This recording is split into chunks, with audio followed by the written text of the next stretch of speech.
UP के बाराबंकी से जो सामने आ रही है वो जान लीजिए। दरअसल यहाँ पर एक नाबालिग दलित लड़की के साथ में रेप हुआ, उसके बाद में उसकी हत्या कर दी गई। ये खुलासा पोस्टमार्टम रिपोर्ट आने के बाद में हुआ है। बताया जा रहा है कि नाक और मुंह दबाने से इस बच्ची की जान गई है। रिपोर्ट में यही खुलासा हुआ कि पहले बच्ची के साथ में बलात्कार किया गया और उसके बाद में उसकी हत्या कर दी गई।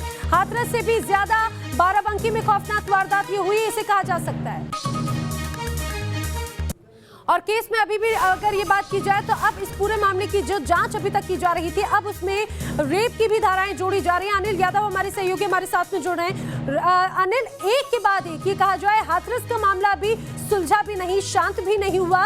रोजाना इस तरह से उत्तर प्रदेश में जो मामले सामने आते हैं हैरान कर देते हैं। बाराबंकी का मामला किस तरह का है? बिल्कुल, देखिए लखनऊ से सिर्फ 40 किलोमीटर की दूरी पर यह घटना हुई है, जहां पर एक नाबालिग लड़की जो कि दलित समुदाय से है वो खेत पर धान काटने गई थी, लेकिन उसी दौरान वहां पर उसका हाथ पैर बांधकर उसका रेप किया गया और उसकी हत्या भी कर दी गई।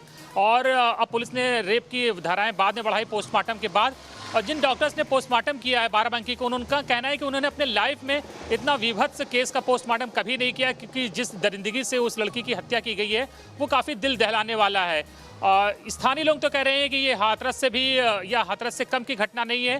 पुलिस कह रही है फिलहाल हम मामले की जांच में जुटे हुए हैं, लेकिन कल जब हमने उत्तर प्रदेश के सरकार के नुमाइंदों से पूछा था इस घटना को लेकर, तो मंत्री जी का कहना था कि इस तरह की घटनाएं अचानक से बढ़ गई हैं, हमें जांच करनी होगी, कहीं इसमें अपोजिशन की या किसी और की साजिश तो नहीं है सरकार को बदनाम करने की। तो इसी से अंदाजा लगाइए कि कितनी संवेदनशीलता है कि सुरक्षा प्रदान करने की जगह इस तरह के वारदातों पर रोक लगाने की जगह आरोपियों के खिलाफ अभी तक कार्रवाई की गई है? देखिए, आरोपी इसमें कुछ लोगों को पुलिस पकड़ने का दावा कर रही है और कह रही है बाकी जांच चल रही, बाकी लोगों की हम तलाश कर रहे हैं, क्योंकि जिस तरह से वारदात हुई है इसमें साफ पता चलता है कि एक से ज्यादा लोग इन्वॉल्व रहे होंगे, क्योंकि लड़के के हाथ पैर बांधे गए हैं और फिर उसका रेप किया गया और फिर गला दबाकर हत्या कर दी गई। उसके प्राइवेट पार्ट्स पे भी चोट लगी है, काफी ज्यादा गंभीर चोटें आई हैं। तो पुलिस कह रही है हम जांच कर रहे हैं, जल्द आरोपियों को पकड़ेंगे। बिल्कुल अनिल, जानकारी के लिए आपका शुक्रिया। तो बाराबंकी में जिस तरह से मामला सामने आया हैरान कर देता है, चौंकाता है, क्योंकि अब खुलासा रेप ही नहीं गैंग रेप का सामने आया। बहुत ही विभत्स ये पूरा मामला